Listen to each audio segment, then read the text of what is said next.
Good morning guys. আজি মই দিনত মই কি বনাওঁ দিনৰ ভাতৰ লগত তাকে আপোনালোকক আজি দেখাম বুলি ভাবিছোঁ। আৰু যদি ভাল লাগে তেনেহ'লে লাইক কমেণ্ট আৰু ছাবস্ক্ৰাইব কৰিব একেবাৰেই নাপাহৰিব। প্ৰথমতে কুকাৰটোত মই দালি বনাওঁ। কুকাৰতে আজি এক্সট্ৰাকৈ মই কেৰাহীত চম্বাছ নিদিওঁ, কুকাৰতে একেলগে ভাজি লৈ পিনে বনাইছোঁ।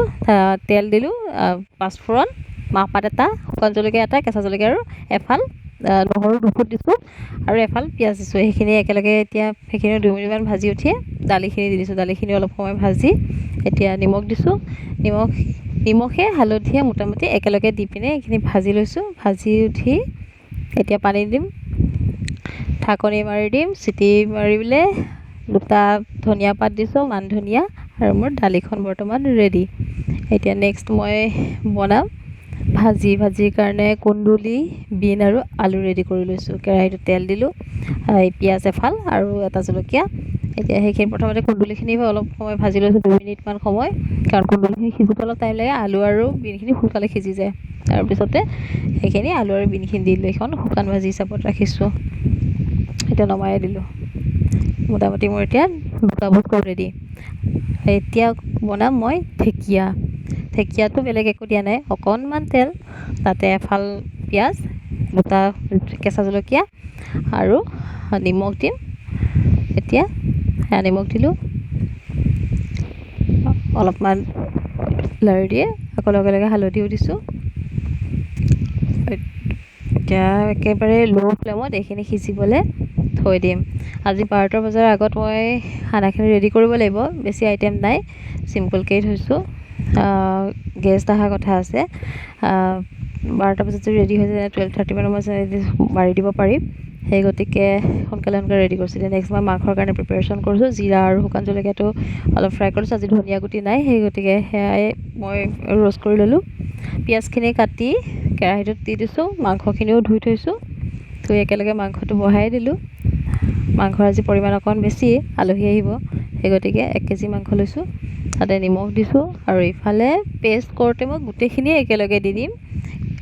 শুকান জলকীয়া, জিৰা, গৰম মছলা, আদা নহৰু গোটেইখিনি মানে এবাৰতে মই পেষ্ট বনাই ল'ম। এতিয়া গোটেইখিনি মিক্সিত দিলোঁ আৰু সেইখিনি মোৰ পেষ্ট হৈ গ'ল। মাংসখিনি এফালে ভাজি আছোঁ আৰু এটা ছাইডে গেছত মই ভাত উঠাই দিছোঁ। মাজতে কাৰেণ্ট গুচি গৈছিলে, সেইকাৰণে ফ্লেছ জ্বলাই পিনে মই মাংস ফ্ৰাই কৰি থাকিব লগা হৈছে। এতিয়া আলু দিলোঁ, আলু বেছি দিয়া নাই, 3টা আলুৱে দিছোঁ।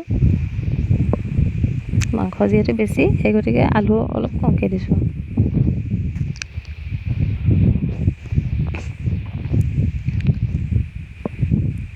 লৰাই দি আছোঁ।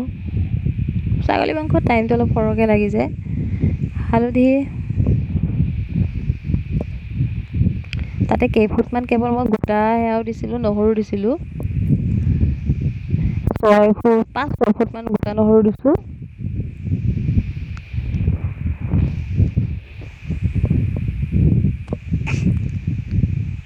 চাওকচোন কালাৰটো অলপ আহিছে আৰু। এতিয়া যিখিনি মই পিচি থৈছিলোঁ সেইখিনি মছলা দিলোঁ, লগতে ধনিয়া পাউডাৰ দিছোঁ 1 চামুচ। আকৌ লৰাই থাকিম। ছাগলী মাংসৰ আৰু কামেই হ'ল ভাজিয়ে থকা। এতিয়া দিছোঁ লাল মিৰ্চ, যোনটো মোৰ ফেভৰেট।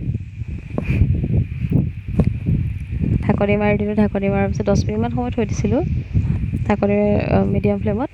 এতিয়া তেলখিনি ওপৰত বিৰিঙি উঠিছে, আকৌ অলপ সময় মই ভাজিম।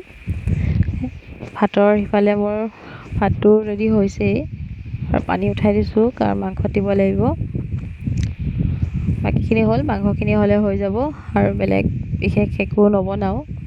পানীও দিলোঁ, গৰম পানীয়ে দিছোঁ।